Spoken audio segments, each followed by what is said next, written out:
Hi, I'm Dr. Hackey Reitman. Welcome to another episode of Exploring Different Brains. And today we're going to have a lot of fun. I could tell already because David Hall, who's the CEO and head of NeuroGuides, and himself is on the spectrum and who's about 10 times smarter than me, that's who we're interviewing today. So, David, introduce yourself much better than I did. Thank you, Hackey. Where to start with that? You're right. I'm David Hall. I'm founder and CEO of Life Guides for Autistics, NeuroGuides. And I've had my organization founded for about 2 years now, and we serve autistic adults. I'm delighted to be able to be here on this show today and to talk to Hackey. When he reached out to me originally, he said, David, you think like we do, and that is important. And so I'm delighted to share unique minds on different minds today. Well, what I love about NeuroGuides and what you're doing and everything in your statements is you're looking for positive tools. What can we do to help? What are we doing? What are our strengths? Where are we going here? Not a bunch of whining and this and that. Now, how did you get into this? The journey has been very interesting. So I have three children of my own, all diagnosed on the autism spectrum, Aspies, all beautiful souls. You know, I remember this sort of shock to my system about 17 years ago when my oldest, was sitting in his bouncy seat, screaming and shrieking at the whole world because every time a light would come on, every time a car would drive by, something was setting him off, and this child could not be consoled by any traditional means. So I remember doing my research to find out what it was. I heard all the old wives' tale, this is a colicky baby and all this. So I remember going out, and I was in a bookstore, and I'm looking up what could possibly be wrong, and I'm looking through every book there is, and I've read lots and lots and lots of books. But someone walked up to me in the store, and they said, what are you looking for? And I told them, and they said, have you heard of something called autism? And I said, I have never heard of something called autism. What would that be? And they said, let me hand you a book. So they got a book called The Sensory Sensitive Child. I don't know if you know that one, Hackey. So I opened it up, and I'm starting to read these things, and I literally in the store stepped back and shouted, that's it. That's it. I get it now. And from that moment on, everything began to change. The way I began to view my children, the way I began to understand. I will confess at first I fell prey to the deficit model thinking, which you know this, deficit model thinking. Now, deficit model thinking helps us in the medical field because we look for broken things, broken bones, broken this, broken. But when it comes to seeing neurodivergent people, autistic people, deficit model thinking is very painful and very wrong because it's the first step to closing the door to seeing unique minds. And so I began this journey, this discovery process of moving through all of that, a lot of misunderstanding, a lot of miscommunication, a lot of bad information. And I began gaining footholds to understanding neurodivergent thinkers, neurodiversity, the beauty of unique minds. I read books by Barry Prisant, The Uniquely Human. My big turning point book to read was my friend Steve Silberman and his book, Neurotribes. That really opened my mind up. So, Hackey, it's been a journey for me. It's been a journey. For our differentbrains.org audience, when they go on NeuroGuides, on your website, what do they find and what do they do? Like, say I'm a parent and I have a kid, or say I'm a neurodivergent 18-year-old. What do I do?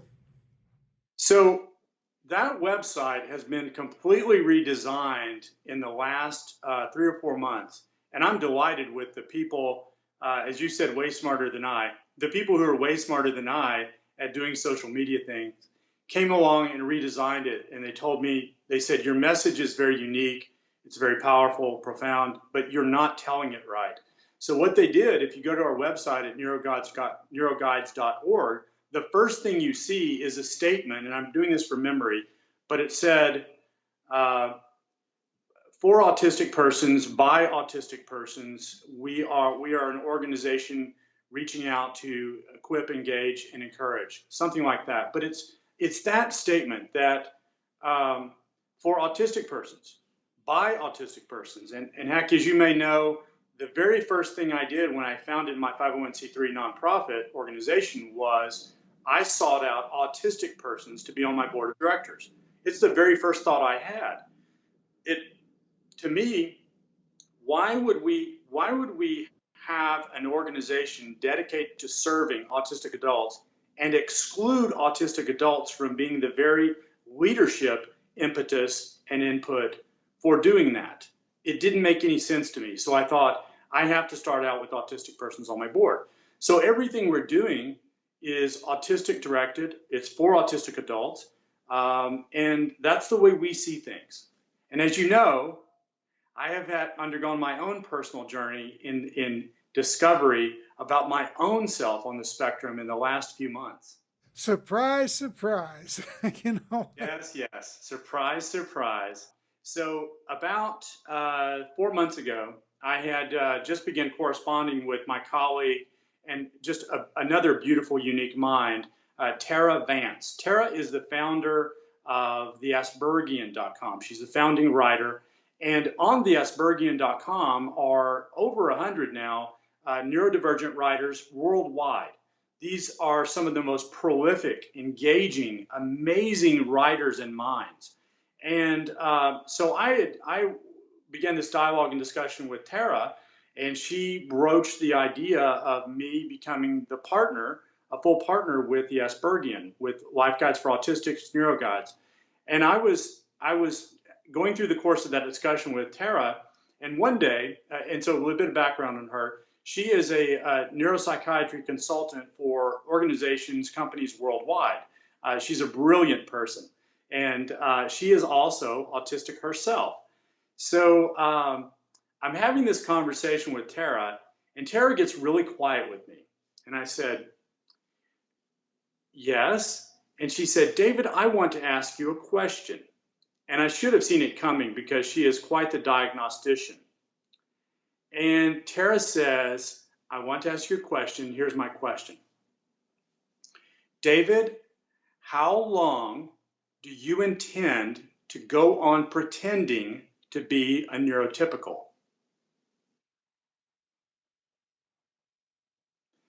And I said, oh, no, Tara, you've got this wrong. You see, I serve autistic adults in the United States, and I began to give her my spiel, my elevator speech, and she said, no. She said, you're missing this. She said, let me ask you a question. When you meet autistic people, and heck, I do this all the time. I met 2 autistic people on a flight here yesterday and instantly connected with them on a very visceral, authentic, powerful way. She said, when you meet autistic people, she said, you are instantly connected with them. You have instant rapport. It's like you have been friends forever. And I said, see, that's my gift as a neurotypical to be able to do that. Isn't it amazing that I, as a neurotypical, could do that? And she just laughed, this big belly laugh, and she said, all right, I can see you're going to be hard-headed about this. I'm going to get you to take one of 3 diagnostic tools, an instrument, to show you and to demonstrate to you that you are on the spectrum. And so you know the one I'm talking about. It's the first one. It's the RAADS.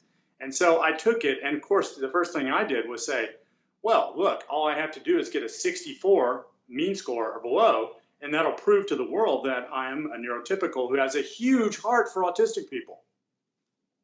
So I scored 129, 64. And from that point, and now this is where also I want to speak to the audience and say, I do not in any way delineate or compartmentalize anyone in any way that has not gone through a formal diagnostic. I think that we are all on a journey, and I want to encourage everyone to ask these questions about yourself. Ask questions about how your mind is uniquely made. For my part, it is, as being the CEO of an organization serving autistic adults, I needed that just for my own knowledge, my own knowing. And so I went to a neuropsychiatry group in Austin, and they were so warm and so wonderful. And I took a stack of diagnostic tests that must have been a mile high. And at the end of it all, they said, David, you're on the spectrum, and we're excited about the work you're doing. And in fact, I'm now beginning to consult with that group. So, yes. My aha moment, realizing that this should be by the self-advocates, it should be by the neurodivergent, came in about, I think it was 2015. I was given a keynote speech out at the USAAA, the United States Asperger's Autism, and I was a keynote speaker with Temple Grandin, and my book was right next to her. So I was like, it's like meeting Mickey Mantle, you know what I mean? It's like, what am I doing here? It's like, you know, when I had my 26 pro heavyweight fights, when I used to get to spar with world champions, it was like, wow. So they have a speaker's reception, and after the reception, in a surrealistic moment, I end up sitting at the bar with Temple Grandin. And I asked Temple Grandin, would you mind speaking to my daughter, Rebecca, who's on the spectrum, who's the inspiration for all this? And they had a 10 or 15 minute talk, and they're just jabbering away, and they're instantly connected. And I wrote an article about it for Different Brains, that this is the League of Champions that I'm not invited to. I can't be there. Yes.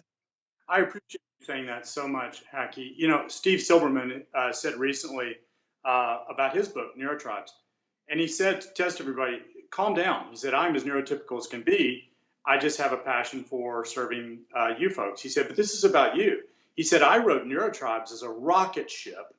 I built that for you, for autistic advocates to take this neurodiversity, this understanding of how unique minds work to a whole different level. He said, I built that for you. So in essence, that's what I've been building too. I set out from the very start, even not knowing that I too was on the spectrum. I wanted to create something, and this gets a little bit to the nuts and bolts of what I do. I wanted to create an instrument, a tool. You know, we use the word organization. We use all the big structure words. That wasn't what I was trying to do, and it's not what I've done. I've created a very unique instrument because as I looked at the landscape of in this country especially, of where autistic persons are, and I'm looking at outcomes for autistic persons. I did a lot of research going into this, and what I discovered, and you know this too, the hard reality, the hard truth of the landscape for autistic persons in the United States is, as children diagnosed or not diagnosed, there are a lot of resources. Now, I'm not even going to get into it today talking about the validity, the effectiveness, anything else about those resources. But what I will say is there are a lot of things for children, for autistic children. So by the time they get to 19, 20 years old, they're aging out of everything. There is nothing left for them. And so autistic adults, and I've worked with dozens and dozens of them myself personally, and seen this, autistic adults are facing chronic anxiety, very staggering rates of depression. We know from the research we've done in the last 3 or 4 years that they are somewhere between 80% and probably 90% unemployment rate, including soft employment, which is bouncing from job to job to job. So we know that. And Hackey, this is the one that gets me up every single morning. This is the fuel that gets me out of bed every single morning of the day to do this. There is a suicide rate that's estimated to be 9 times the national average for autistic adults. So autistic adults in the United States are shutting down, disappearing, and taking their lives in droves. And I refuse to let it happen. God bless you. Let me tell you something. We as a society, I agree 100%, have inadvertently and with all the best of intention discriminated against adults. So we here at Different Brains, our internship is for 18 years old and above. Okay, that's what we do. And what I want to do, I want to partner with as many organizations like yours who are professional and know what they're doing, because you are the self-advocates, you and Marcy and all the people like my daughter, like so many others. Yes. You know stuff we don't know. Okay. Yeah. And you should be master of your own fate in many ways too. That Yeah, doesn't mean we should discount everybody who's not blessed with a neurodivergent brain, but all our brains are neurodivergent anyway, but that's a different discussion. Well, and that is, you're absolutely right. And that is the core understanding behind neurodiversity. And I'm going to answer your question, but I'm going to start big. I'm going to start with the actual concept of neurodiversity. For some reason, that has become very complicated, very situational. There seems to be a lack of understanding about what we mean when we say neurodiversity. I call it myself. I call it true neurodiversity. I want to stand apart from all of the conflicting thoughts and the conflicting information. I want to make it very easy for people. So first things first, no autistic person who thinks this thing through is saying we're not disabled. Okay, it is a disability. In fact, I believe personally that it is a disability in particular because of a very misunderstanding, misaligned, misdirected, and miscommunicating culture. I see it every day. I see it again and again. When an autistic person walks in the door with a big smile and their resume under their arm and their head is full of dreams and they're ready and dedicated, they want to get that job, and they've got 10 times the gumption of that neurotypical person who kind of flits in, and they go in and they run into a workplace culture that from the very start, in its hiring practices, in its processes, begins to crush them and crush them and crush them. Where's the disability? Where is it? And then you have folks who have a lot of co-occurring medical conditions. There are a lot. And you even have autistic people who are intellectually disabled, ID. There's those too. So we see autism as an autistic person, we see autism as a disability, plain and simple. Now, here's where we really get going. Understanding that and understanding the conflict we face with the culture and the misunderstanding culture, I believe personally, this is David Hall's view of neurodiversity, I believe that all persons, regardless of the ordering of their bodies or their minds, are each worthy of being seen as of great value, of infinite value, of being given opportunities for work, for service, for love, and for connection. Each of us, no matter where we are on the neurodiversity spectrum itself, whether we're neurotypical thinkers or whether we're neurodivergent autistic thinkers, all of us are worthy and all of us should be given value as fully human persons. I carry that every day, Hacky, every day. I believe that everyone deserves the opportunity to maximize their full potential. Our job as a society is give them that opportunity. Yes. They got to walk through the door. They got to Yes. take the opportunity, whatever their abilities are, whatever their differences are. When you walk in this inclusive office for an internship, it's like, what do you like doing? What are you interested in? But it amazes me when I talk to a parent about their adult progeny. Yes. And then I meet the individual themselves. It's like two different people. So, Hacky, I love what you just said. I really appreciate what you just said, because you're right. We're saying the same things.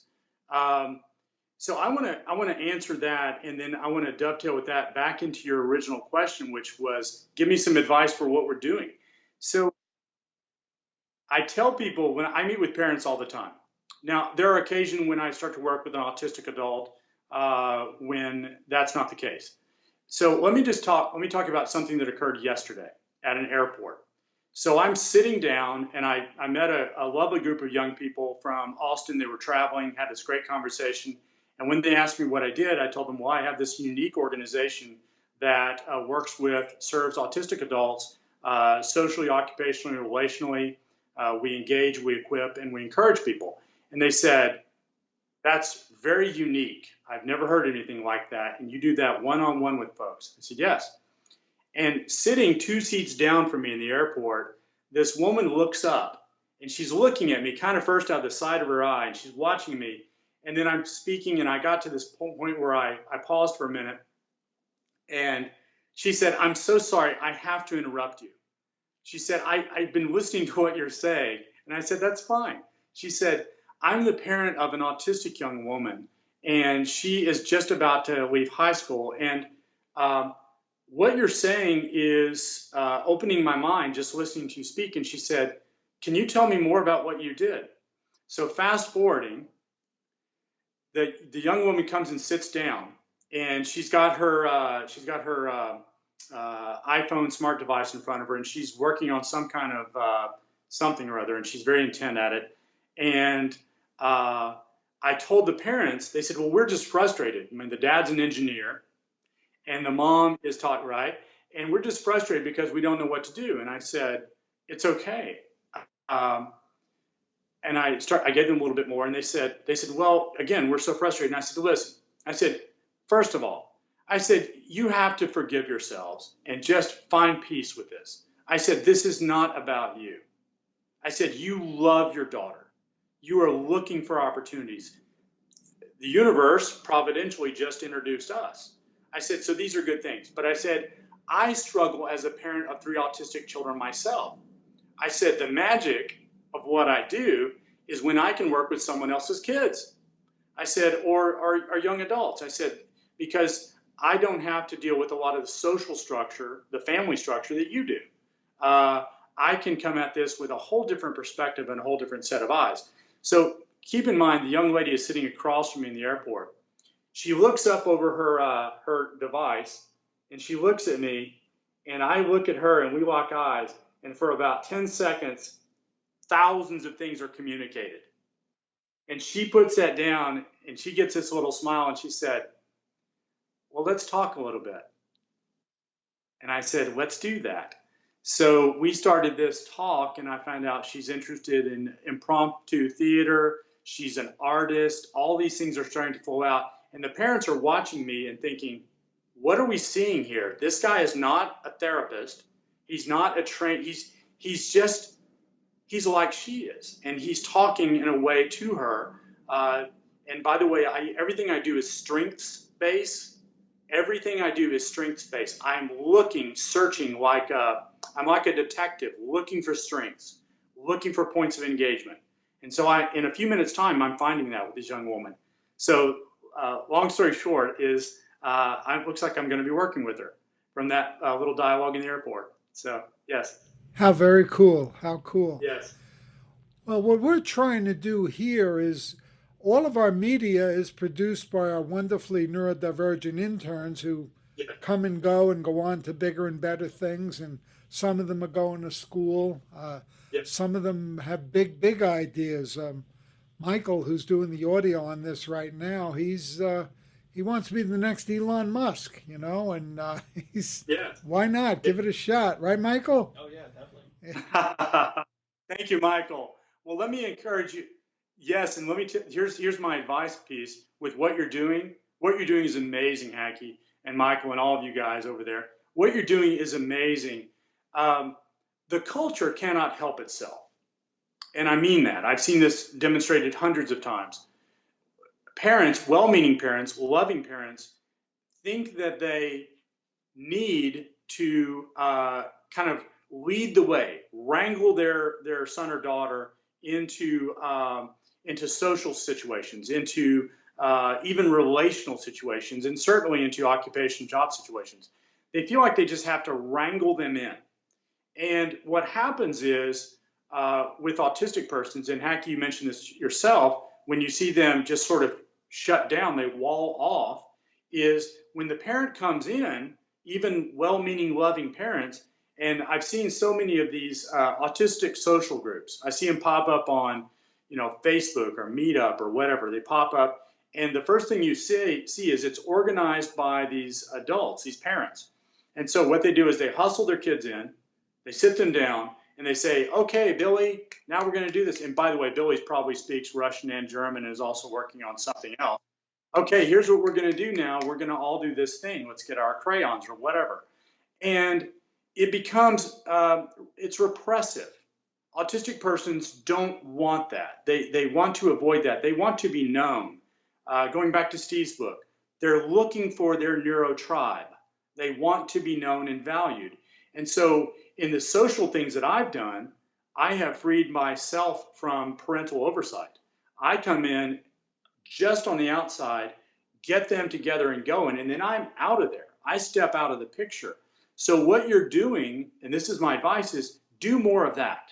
Anytime you can take yourself out of the picture, anytime you can put the autistic persons you serve, these neurodivergent persons, at the forefront and give them the ability to lead and grow, take every opportunity you can to do that and see that happen. Because you will be rewarded, and you're going to get to see, Hack, you're going to get to see this brainchild of yours, these different minds flourish and grow. The gardener doesn't stand over the plants. He fertilizes and he just watches this stuff goes. Every now and then comes and picks a few weeds out. But flourish, grow, nurture. That's the way to go.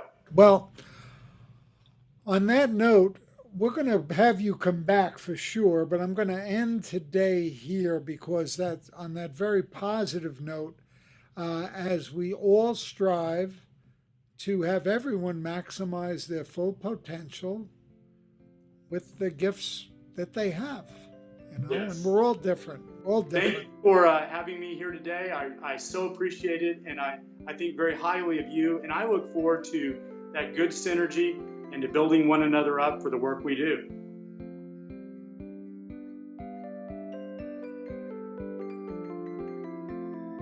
Exploring Different Brains is a production of Different Brains, Inc. For more information, visit us at differentbrains.org.